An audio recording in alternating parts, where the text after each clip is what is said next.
I know, me too. All right, I'm going to start over.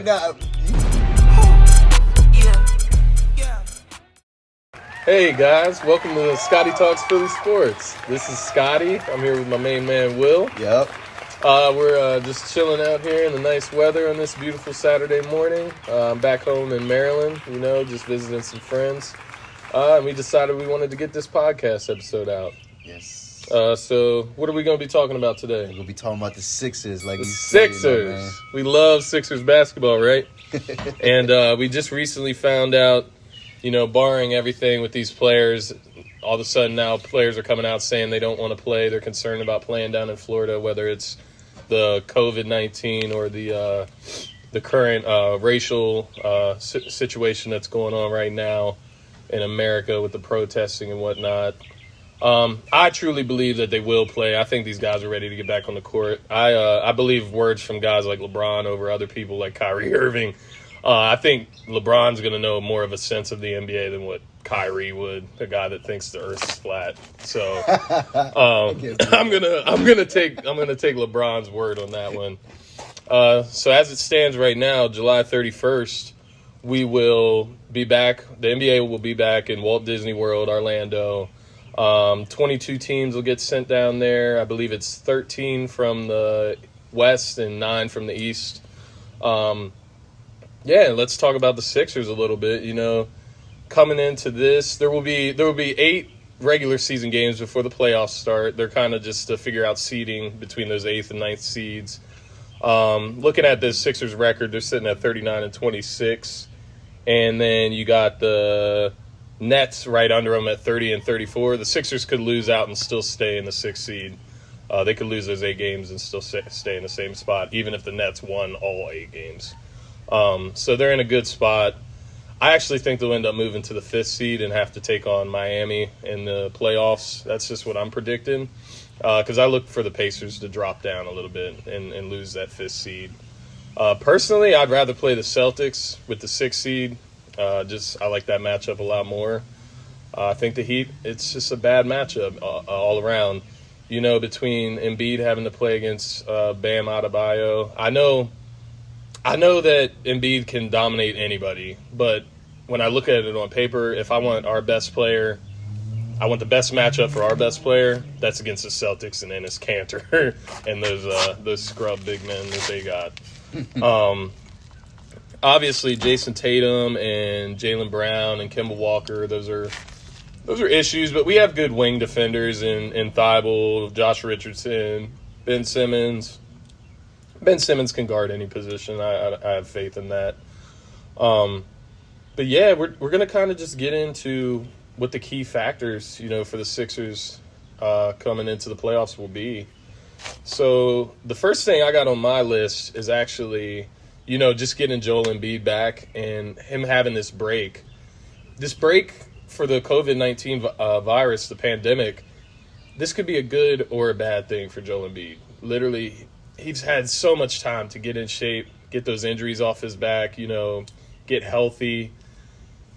But for some reason, you just always have that doubt in your mind, after what we've seen with him. He comes back, he's out of shape. He's had the issues with the Shirley Temples and the Chick-fil-A, and, he comes back overweight sometimes. I was actually I was reading this article from NBA.com, Lauren Rosen, actually. She was interviewing Embiid. And basically he was saying how he's got something to prove and he's been working out 6 days a week, playing basketball and whatnot. So we'll see, put your money where your mouth is and hopefully he is doing all that. If he is, then he'll be in great shape and we'll be ready to go in a great playoff run. I'm happy we get those 8 regular season games to, get accustomed and get back into playing shape, NBA full game shape. I think that's a good thing for the Sixers. Overall, I think the break in general, between Simmons and Embiid, those are the 2 best players on the team.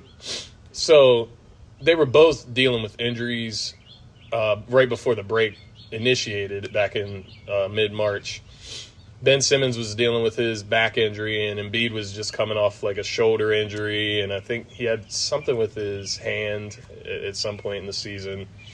either way, that's plenty of time for those guys to get back in shape, get back on the court, get ready for the playoffs.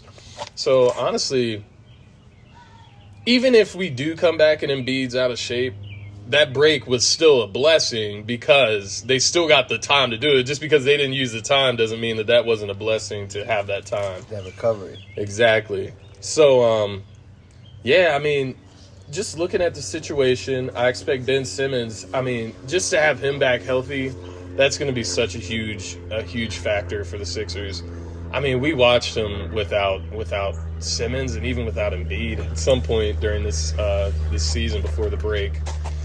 And, it was miserable. It was similar to watching, the Eagles' offense without wide receivers.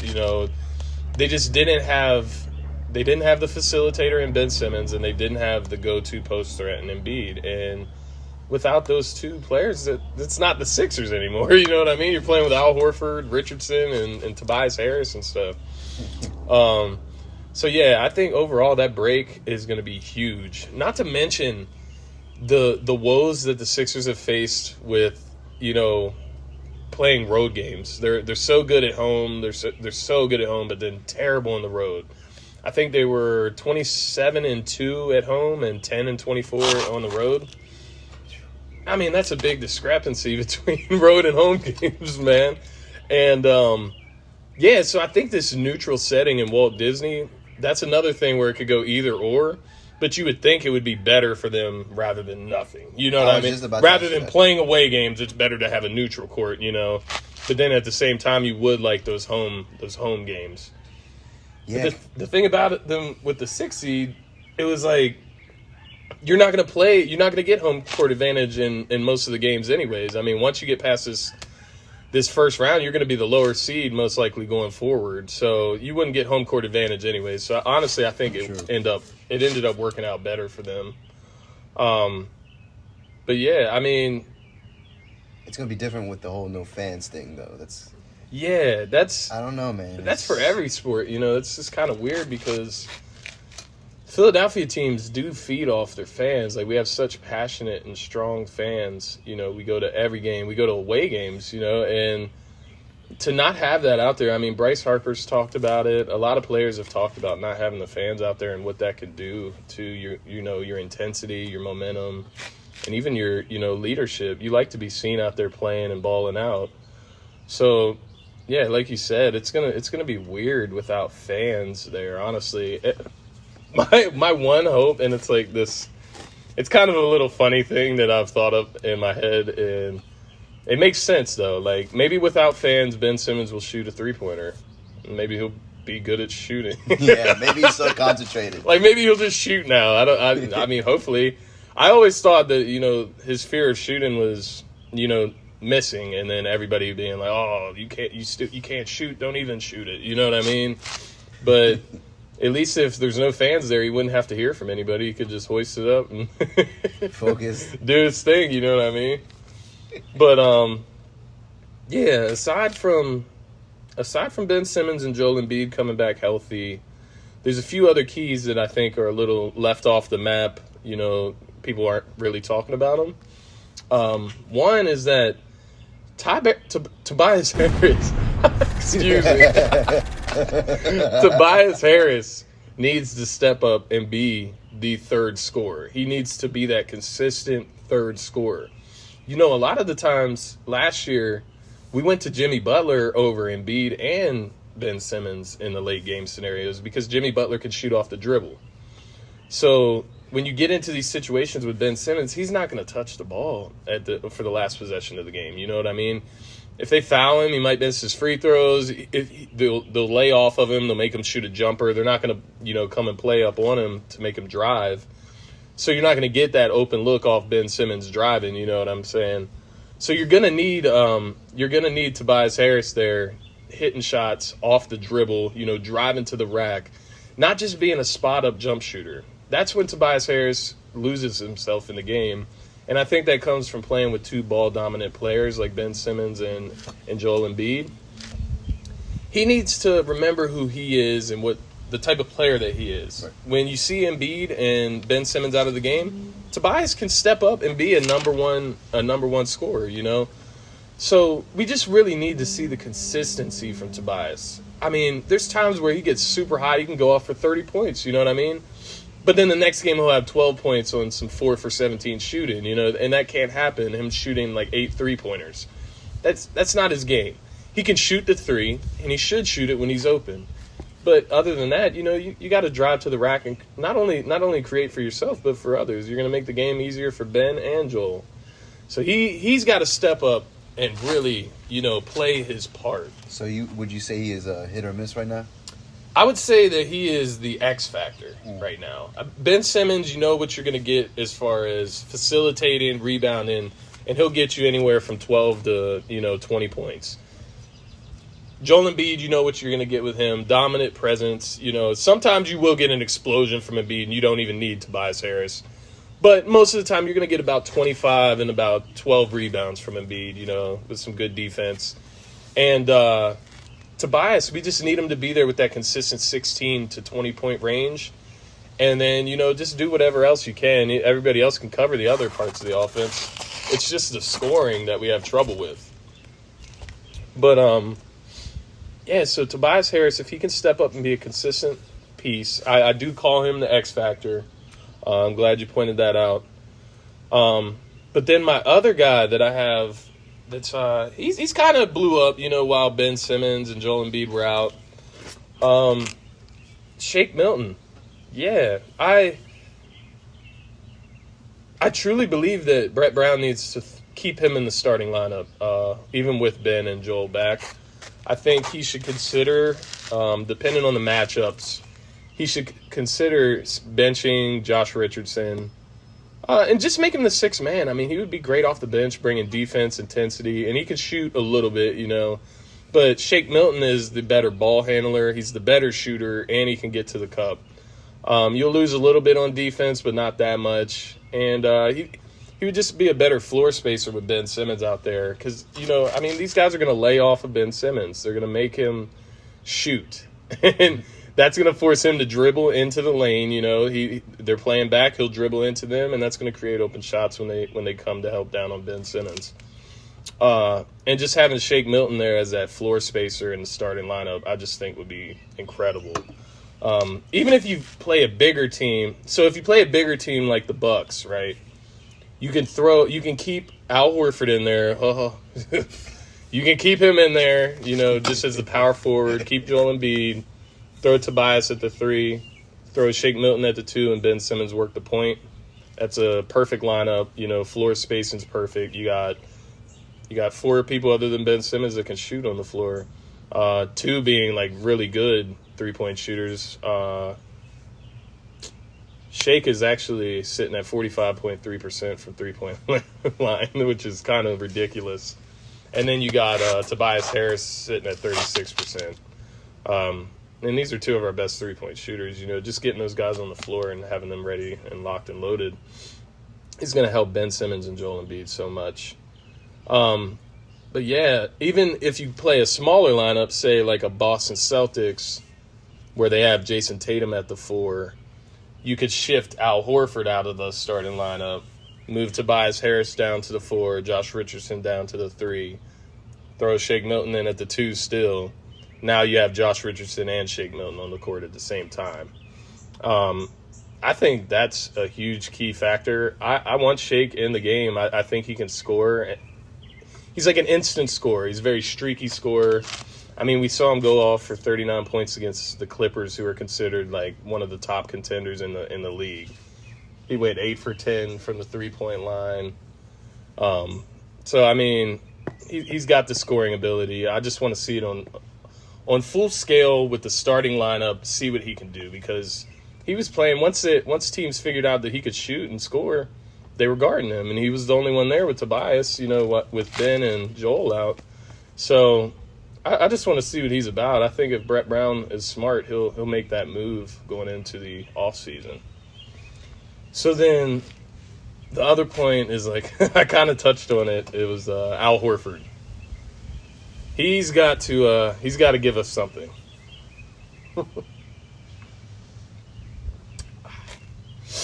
He's got to give us something. We paid him $109 million over 4 years. he's got to give us something. Give us consistent defense or consistent stretch for something. You got to give us something. He was shooting in the 40% range from the field during the regular season, dude, and he's a big man. It's irresponsible if not anything else. It's irresponsible. It means he's taking the wrong shots. He's not finding his place in the offense. But that's even beside the point for me. I need him to play some defense. At the end of the day, that's what we brought him in to do, is be another anchor in that defense, relieve Embiid of some of the fouls and some of the tough matchups. And he's came in and he's looked slow. He's looked old, and he can't guard a trash. He can't guard a trash can, man. And we wasted all this money, And if he doesn't, I don't know what we do with him. If he can't do anything in the playoffs, at least if he can show like some type of worth. Maybe we can get him out in the offseason, trade him or something. Show some type of worth, Al Horford, just so we can get you off our hands. I know you don't want to play in Philly anymore either. Like, it's been miserable for both sides. I mean, Elton Brand's another suspect too, man. That move is just looking crazier and crazier. But you let, J.J. Redick and Jimmy Butler go. Yeah, that was confusing. Weird. I was looking so forward to seeing what Butler could do in Philly. Which that brings me to my point, man. That's why I don't want to see the Miami Heat in that first round. Because, mind you, I think the Sixers have a better team. But there's just something with those like revenge matchups, those situations where you play an old player or an old team. I wouldn't be surprised if Jimmy Butler was playing with cold blood against us and, just annihilated us at certain points. Hitting big shots. If we get into tough stretches where it's a close game at the end of the game, I feel like Jimmy hits those shots. That's what he's there for. So that's why I would rather see even an Al Horford revenge series against the Celtics rather than, a Jimmy Butler revenge series against the Sixers. Maybe playing against the Celtics could spark Al Horford or something, to play better than what he's been playing, show a little more worth. The Celtics, they have some talented guys. I just ultimately think our wing defense is way better than the situation we got going on down low to deal with like a Bam Adebayo, what's that guy's name? Kelly Olynyk, people like that, So then my final point, for the Sixers' key success factors, and I pointed it out in my article, shooting. We need the shooters to step up. We need Korkmaz. We need Burks. We need Robinson III. I don't know which of these guys are going to be getting the ample playing time from Brett Brown because they were all pretty inconsistent throughout the season, aside from Korkmaz as far as shooting. When it comes down to it, these guys are going to have to hit shots. They're going to have to hit three-point shots, and they're going to have to hit big shots, When it comes to the end of these games, with Ben Simmons driving down the lane,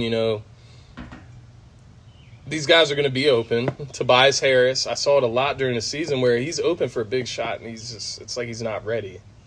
But these guys have to understand that Joel Embiid and Ben can't do everything. Yeah. It's got to be spread out. We got to work together here. They're two superstars, and they just can't carry the team. So, I mean, we got what? We got Korkmaz sitting at 39.7% from three-point. Burks at 36.6. Glenn Robinson at 38.7. Shake at 45.3. And then Mike Scott at 35.8. These guys got to hit shots. You can see from their numbers they can hit them. It's just about when they can hit them. And that's the same thing we dealt with J.J. Redick, man. The guy shoot lights out during the season. Shoot lights out first three quarters and then disappears, man. Chokes. He was a choke artist. I mean, we needed shooting, and he wasn't there for what he was there for.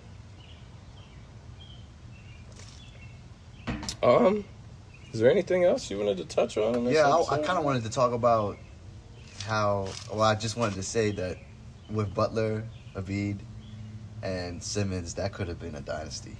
Yeah. That could have been something so good. I don't know what happened there. You have to, with that, you just have to wonder what the dialogue was between the Sixers and Jimmy Butler. Because, when on his way out, the media kind of made it seem like he wanted out, like he didn't want to play with Embiid and Simmons. But Jimmy Butler loved playing with those guys. He loved the passion that they were playing with back then. And the narrative, it just seems like it's always that narrative to kind of like make fans turn on the player rather than the organization or whatnot. I just wonder what that dialogue was like. Because in reality, you look back at it now, and I think I was a person that was lobbying to keep Tobias over Jimmy. And I look back at it, and I'm just like, no. I would have kept Jimmy over Tobias 100 times out of 100. You know what I mean? 100% of the time. Someone really could have sparked there. Yeah, man. Seriously. I think that trio, that would be one of the best, if not the best in the league. Seriously, man. So, well, I guess what we can talk about before we finish this episode off, just a few contenders. Who do you see as like contenders aside from the Sixers?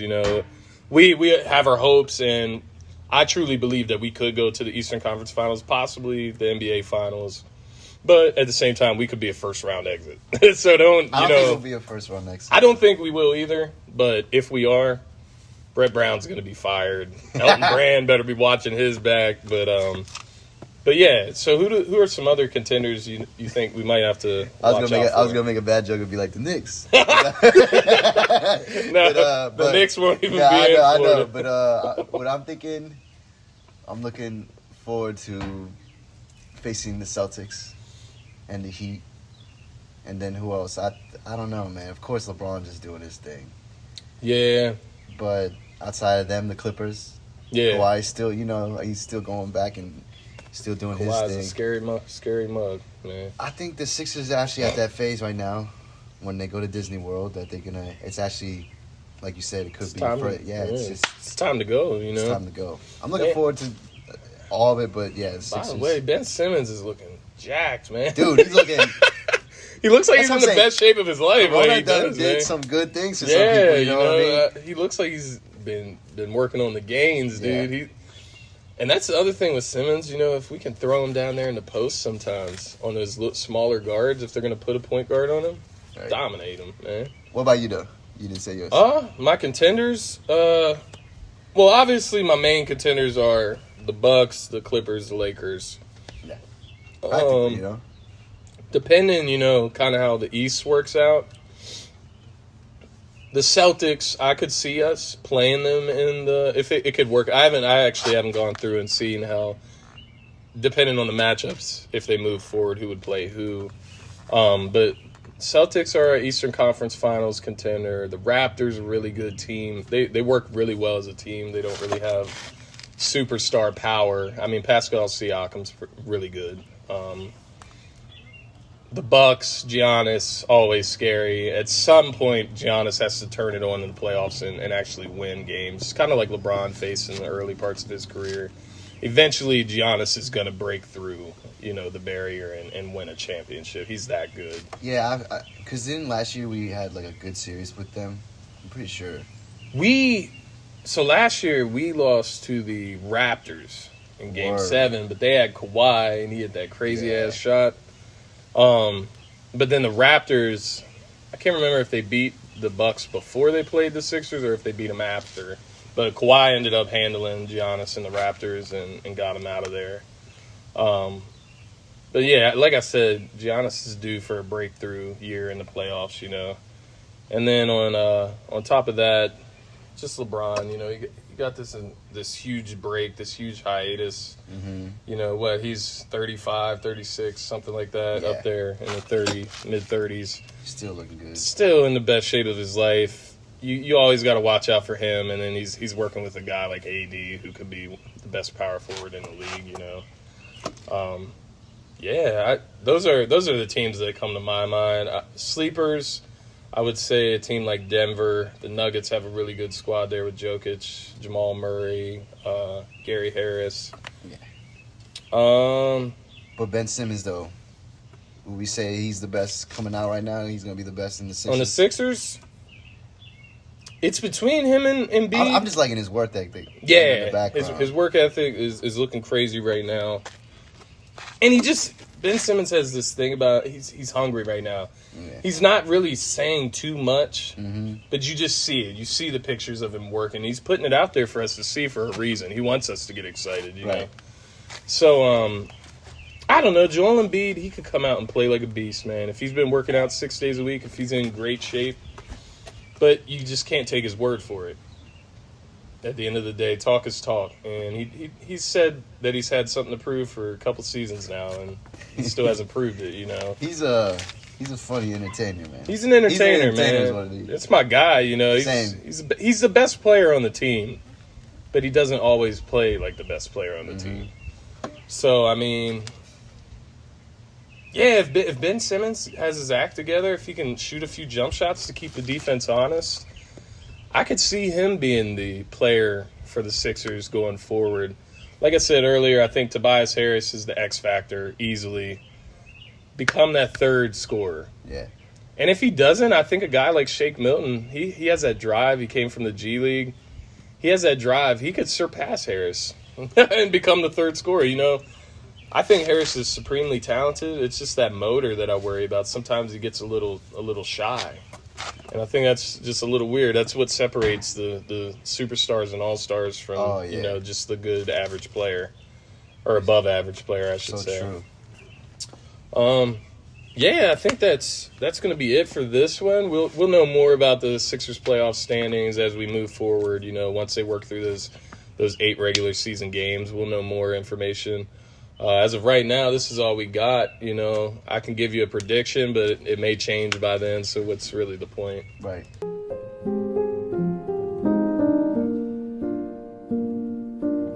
So our next episode, we're going to be running through pretty much my top quarterbacks in the league. I'm going to tell you why Carson Wentz is better than Aaron Rodgers, Drew Brees, and Deshaun Watson. He's the 4th best quarterback in the league. He's not the 5th. He's not the 6th or the 7th. All these other scrubs you guys try to put in front of Carson Wentz, we're not allowing that here. So I'm gonna get into that next episode and kind of just drive down my top 10 quarterbacks. I'm gonna have all the information for you on why. Yeah, still got Patty Mahomes as number 1. There's no controversy there, but the list down, you know, there's gonna be some controversy on there. I look forward to it. I look forward to controversy. So remember, just follow us on Twitter, Instagram, ST Philly Sports 1. Check us out on Spotify, Apple Podcasts, Google Podcasts, Anchor. We're on all platforms. We will be creating the YouTube channel now that we got this first episode taped. Yeah. I know y'all like that anchor intro. Yeah, that was my first advertisement. That was a good one. We all loved it. That was a good one. We're just getting accustomed to the business and how this type of stuff runs. So just keep following us, keep working with us, and share us. You know, spread us out. Spread us out. We wanna meet new people, talk to new people, interact. It was good talking to you guys today. I'm gonna sign off here. Scotty. Willie. God bless. Yo, that sun really came through, bro. I know. I was thinking that the whole time.